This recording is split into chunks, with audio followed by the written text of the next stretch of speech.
Welcome back to another electrifying episode of Non-Equity Dinner Theater Spotted. It's non-equity dinner theater spotted. I'm Timothy Leo Bums. And I'm Rachel Renee Scotch.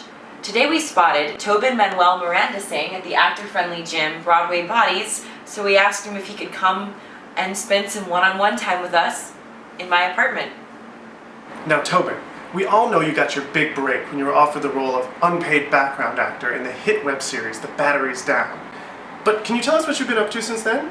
Yeah, well, after the exposure on that show, the roles really started pouring in. I played Burger and Hare, and at the audition they didn't even have me sing, they just told me to take off my shirt and handed me a contract. Well, that makes sense seeing as how you're so well defined.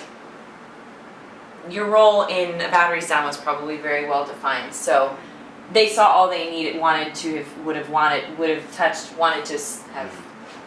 had. You were in other productions after Hare, right? Yeah, the director was also staging Naked Boys Singing, which was really exciting because that was my New York debut. Where in New York was that? In the middle of Times Square. It was an outdoor production, so no set, no costumes, no lighting, and no seated audience really. We just started disrobing until people started gathering around. You did a flash mob production of Naked Boys Singing? Yeah, I guess you could say that. Sometimes I wonder, so I would ask you out loud if you got any equity points for that production. It was discussed, but apparently equity has a lot of rules that the director wasn't really abiding by, so...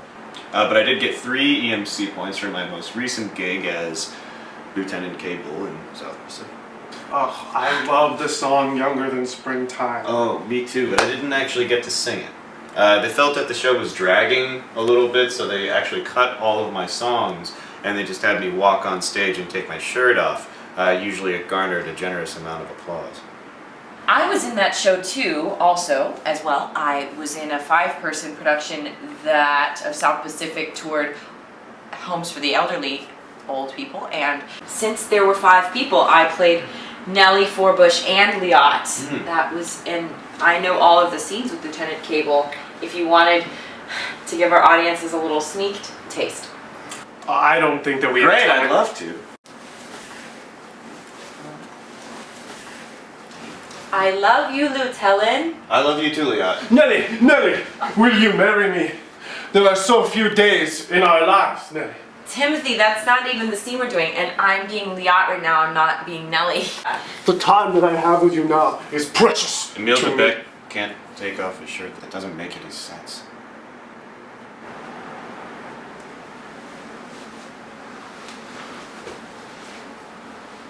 Well, unfortunately, that's all the time that we have for today. Thank you so much for joining us today, Tobin. You can stay. Yeah. Or you could come to our workshop next week. Rachel and I are teaching homosexual actors how to properly portray heterosexuals on stage.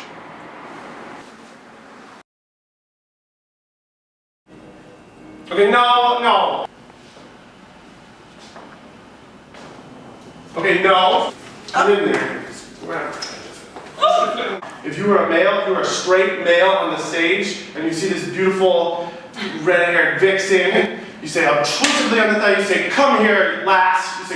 You say, "Come here." Okay, so obviously we have a little more work to do on the kissing. But I'm sure you're all familiar with Across the Floors, so we're gonna work on your hetero walk.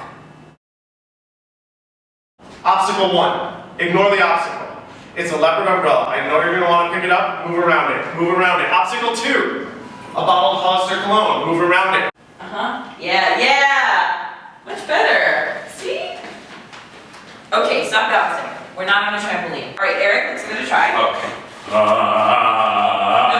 No? The student is teaching the teacher.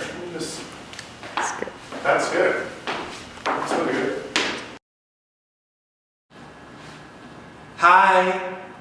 So we've been working on a few things with Maxwell the past couple weeks, and we'd like to see you do it again with all of the adjustments we've worked on. Hi. You see what we're talking about? Totally different Great, take. working on it, yeah, that's good. Really excellent.